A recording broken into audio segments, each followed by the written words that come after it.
온라인 계약을 해서 영상으로 수업을 듣기 시작했다고 목사님이 알고 있습니다. 그리고 내일은 주일이죠. 4월 셋째 주일인데 친구들이 변치 않는 마음으로 영과 진리로 예배드리고 곧 우리가 교회에서 예배드리는 날이 빨리 오게 해달라고 하나님께 기도하는 마음으로 간절히 예배드렸으면 좋겠습니다. 목사님과 함께 나눌 본문 말씀은 에스겔서 36장 1절에서 15절 말씀입니다. 다 같이 읽을 준비 됐나요? 준비 시작. 오 이스라엘의 산들아, 너희는 내 백성 이스라엘을 위해 가지들과 가시를 맺을 것이니 그들이 곧 고향으로 돌아올 것이다. 나는 너희들에 대해 관심을 갖고 있으며 호의로 너희를 대할 것이다. 사람들이 너희를 갈고 씨를 뿌릴 것이다. 내가 너희 위에 이스라엘 족속의 인구를 증가시켜 마을마다 사람들을 살게 할 것이며 폐허된 것들을 다시 세울 것이다. 너희 위에 사람들과 짐승들이 번성하여 많아질 것이다. 예전처럼 내 위에 사람들을 많이 살게 하여 너희를 처음보다 더 좋게 해줄 것이다. 그때 너희는 내가 여호와인 줄 알게 될 것이다. 내가 내 백성 이스라엘을 위해 다시 다니게 하겠다. 내 백성이 너희를 차지하여 너희는 내 백성의 소유가 될 것이다. 너희가 다시는 내 백성의 자녀를 빼앗지 못할 것이다. 백성들이 너를 빗대어 말하기를 너는 백성을 삼키고 자기 백성에게서 자식을 빼앗는 땅이라고 한다. 그러나 이제는 내가 다시는 사람을 삼키지 못할 것이며 내 나라의 자녀를 빼앗지 못할 것이다. 나 주 여호와의 말이다. 아멘. 오늘 에스겔 36장을 하나님께서 이스라엘 백성이 다시 회개하고 돌아올 때 다시 회복시켜 주시겠다는 말씀입니다. 목사님이 그런데 퀴즈 하나만 드릴게요. 오늘 말씀에 여호와 하나님께서 너희가 계속 너희라고 말하고 있는데 이때 말하는 너희가 사람일까요? 아니면 사물일까요? 만약에 사람이라면 누구고 사물이라면 무엇일까요? 지금 오늘 본문에서 정답을 한번 찾아보세요. 어렵다고요? 친구들이 목사님과 함께 13절을 함께 읽겠습니다. 백성들이 너를 빗대어 말하기를 너는 백성을 삼키고 자기 백성에게서 자식을 빼앗는 땅이다 라고 한다. 정답이 나왔어요. 여호와 하나님께서 너라고 부르시는 그 존재는 빙고 맞았어요. 바로 땅이에요. 땅. 이스라엘 백성들이 바벨론의 침략을 받아 멸망당해서 포로 생활을 하고 있는데 예전에 살던 그 이스라엘의 예루살렘 땅을 말하는 거예요. 그래서 오늘 말씀의 초두의 8절에서 오 이스라엘의 산들아, 네, 하나님께서 이스라엘의 산들, 더 정확히 말하면 이스라엘의 땅, 원래 이스라엘 백성들이 살았던 그 유대 땅을 하나님이 말씀하시는 거예요. 그러면 왜 하나님이 땅 보고 너는 하고 마치 사람인 것처럼 비유해서 말씀하셨을까요? 거기에는 다 이유가 있습니다. 이스라엘 백성들 주위에 에돔이나 모압이나 암몬이나 여러 국가들이 있었어요. 그런데 하나님께서 이스라엘 백성들에게 징계를 하시고 바벨론의 포로로 잡혀가자 이 사람들이 이스라엘 백성들을 어떻게 조롱하고 비방했느냐고 하면요. 이스라엘에 살던 그 유대, 이스라엘의 땅이 마치 저주의 땅이라서 저주의 땅에 살던 이스라엘 백성들이 결국에는 하나님의 벌을 받아서 바벨론의 포로로 잡혀갔고 이것은 그 땅이 저주받은 땅이기 때문이야 하고 주변의 이방 국가들이 그렇게 놀렸어요. 그런데 뭐냐 하면 하나님께서는 이 이스라엘 백성들에게 주신 이 유다 땅을 아주 귀하게 생각하고 계셨어요.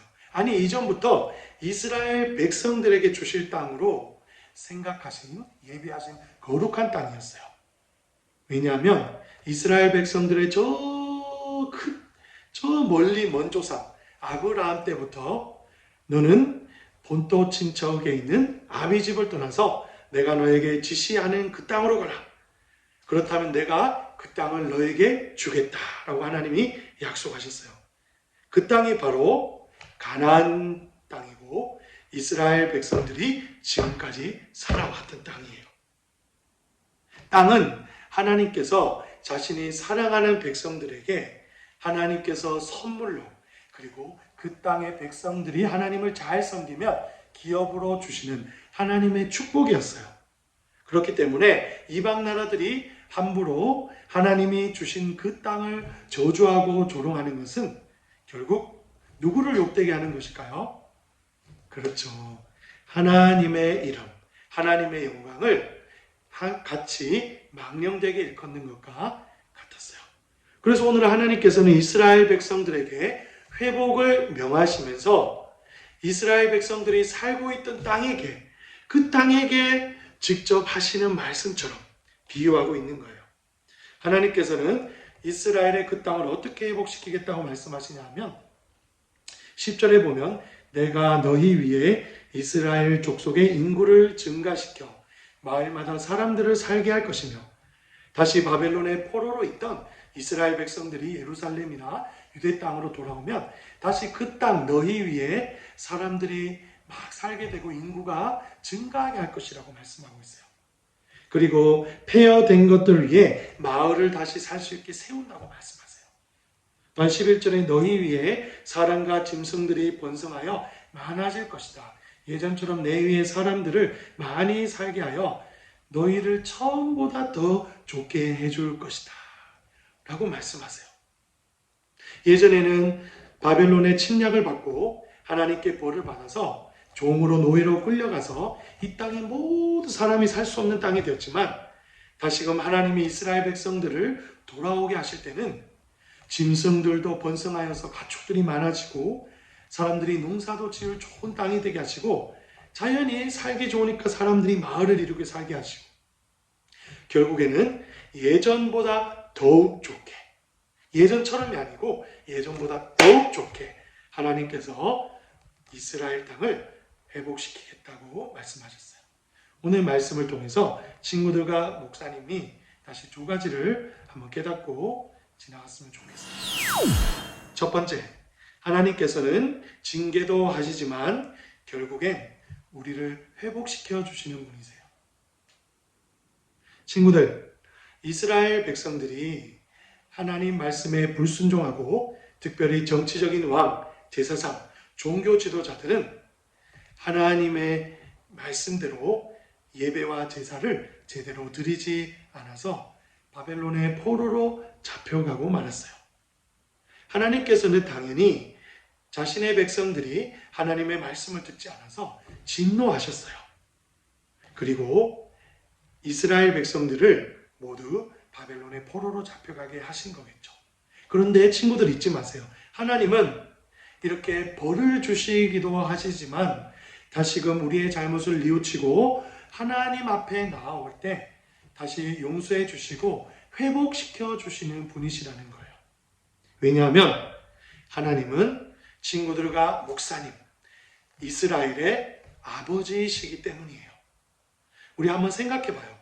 친구들이 지금 코로나19 때문에 학교도 가지 못하고 교회도 못 오니까 다 집에 있잖아요. 그러면 엄마나 아빠하고 또한 동생과 아니면 형이나 누나와 언니와 있을 시간이 많을 텐데 그러면 친구들이 예를 들어서 부모님 말씀에 불순종했다는 말이에요. 부모님의 마음을 아프게 하거나 말을 듣지 않아서 화가 나는 일을 했어요. 그래서 부모님이 친구들을 제대로 하나님 말씀대로 가르쳐 주려고 친구들에게 화를 내시고 야단을 치시면서 잘못된 점을 바로잡아 주셨어요. 그리고 처음에는 부모님 마음이 아프시고 화가 좀 났었지만 결국엔 다시 친구들을 예전처럼 사랑의 마음으로 용서해 주시고 안아주시는 것이 좋겠죠? 그런데 부모님이 계속해서 화만 내시고 한 번 잘못하고 했다고 해서 계속해서 화만 내고 계시고 친구들을 다시 용서해 주시지 않는다면 그것은 진짜 친구들의 부모님이 아니겠죠. 마찬가지예요. 우리 하나님께서도 이스라엘 백성들이 정말 하나님께 너무나 불순종했지만 하나님은 이미 이전부터 이 유대인들과 이스라엘 백성들을 나의 백성, 나의 자녀, 나의 종이라고 말씀하시고 하나님이 그렇게 통치하시기 때문에 결국에는 하나님께 돌아가면 모든 것을 용서해 주시고 다시 회복시켜 주시는 분이세요. 그래서 이 세상에는 완전한 용서와 완전한 회복이 없어요. 그렇지만 완전하신 우리 하나님, 자비하신 우리 아버지 하나님께서는 친구들과 목사님도 우리의 죄를 회개하고 하나님 앞에 진심으로 나아간다면 하나님께서 집 나간 탕자처럼 돌아올 때 꼭 안아주시고 다시 우리를 하나님의 자녀로 회복시켜 주신답니다. 두 번째, 하나님께서 이스라엘 백성들을 회복시키신 것은 하나님 자신의 이름의 영광을 위해서였어요. 친구들, 목사님이 걱정이 되는데 이 부분이 사실 이해하기 조금 힘들 수 있어요. 왜냐하면 이스라엘 백성들이 불순종했지만 다시 자신의 죄를 회개하고 하나님께 나아갔기 때문에 당연히 하나님께서 너희를 다시 이스라엘 옛 땅으로 예루살렘으로 다시 회복시켜 주겠어. 귀환시켜 주겠어. 이렇게 약속하시는 것이 당연하다고 생각할 거예요. 그런데 사실 오늘 말씀의 특이한 부분이 이거예요. 하나님은 이스라엘 백성들을 다시 회복시켜 주시겠다고 하신 것이 자신의 이름의 영광을 위해서였어요. 왜냐하면 하나님께서는 이 세상의 모든 천지 만물들을 창조하신 창조주이실 뿐만 아니라 죄악에 있는 백성들을 선하게 완전한 선으로 인도하실 수 있는 그런 구원자이시기 때문이에요. 그래서 이 세상 어느 누구도 이렇게 완전하신 하나님, 그 하나님의 이름에 영광에 먹칠을 할 수가 없는 거예요. 그래서 친구들이 오늘 읽지 않았지만 같은 장인 에스겔서 36장 23절을 보면 하나님이 이렇게 말씀하세요. 열국 가운데서 더럽힘을 받은 이름 곧 너희가 그들 중에서 더럽힌 나의 큰 이름을 내가 거룩하게 할지라. 내가 그들의 목전에서 너희로 인하여 나의 거룩함을 나타내리니 열국 사람이 나를 여호와인 줄 알리라. 나 주 여호와의 말이니라. 아멘. 무슨 말이냐고 하면요. 이스라엘 백성 너희가 처음에는 하나님의 이름에 먹칠을 하고 영광에 더럽혔기 때문에 너희가 징계로 바벨론의 포로로 잡혀간 거야. 그런데 이제는 나의 백성인 너희가 이웃 이방 국가들로부터 너희가 조롱당하고 비방당하는 것을 내가 볼 수 없다는 그런 하나님의 말씀이에요. 왜냐하면 하나님께서는 이스라엘 백성의 아버지 되시자 유일하신 하나님 여호와이신데 자신의 백성들을 욕되게 하는 것은 자신의 이름에 영광에 먹칠을 하는 것과 같다고 하나님은 생각하시기 때문이에요.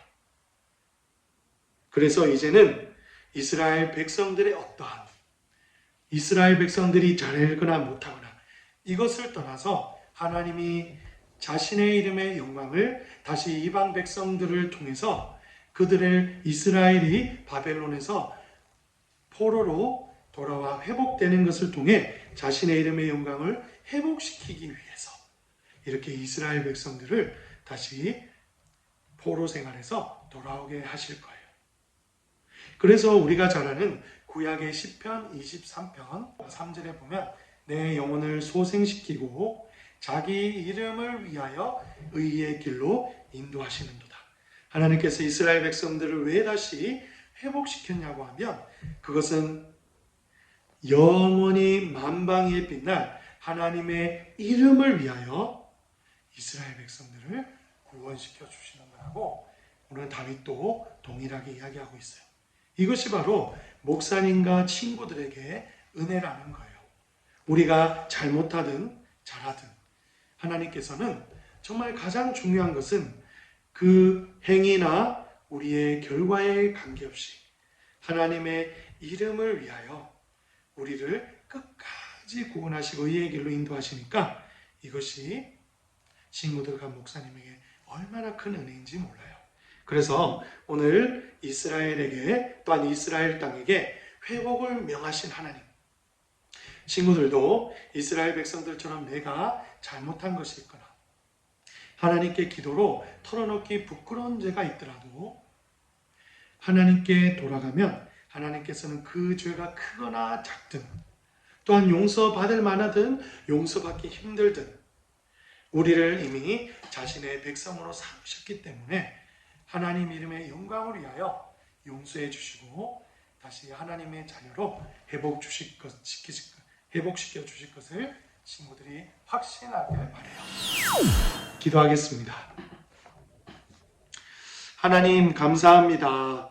하나님께 불순종하여 벌을 받고 바벨론의 포로로 이끌려간 이스라엘 백성일지라도 하나님께서 그들을 긍휼히 여겨주시고 하나님의 이름의 영광을 다시 회복시키기 위하여 이들을 다시 바벨론에서 포로 생활에서 돌아올 것을 약속하신 하나님 너무나 감사합니다. 우리 친구들과 또한 목사님들과 선생님들도 하나님 앞에 우리가 연약해서 죄를 짓거나 또 용서받지 못할 행동을 했더라도 긍휼이 많으시고 자비로우시며 은혜가 풍성하신 하나님 앞에 나아갈 때 하나님께서 우리를 용서해 주시고 다시 하나님의 자녀를 회복시켜 주시는 그 큰 은혜를 경험할 수 있도록 주님께서 은혜를 더해 주세요. 예수님 이름으로 감사 기도 드렸습니다. 아멘.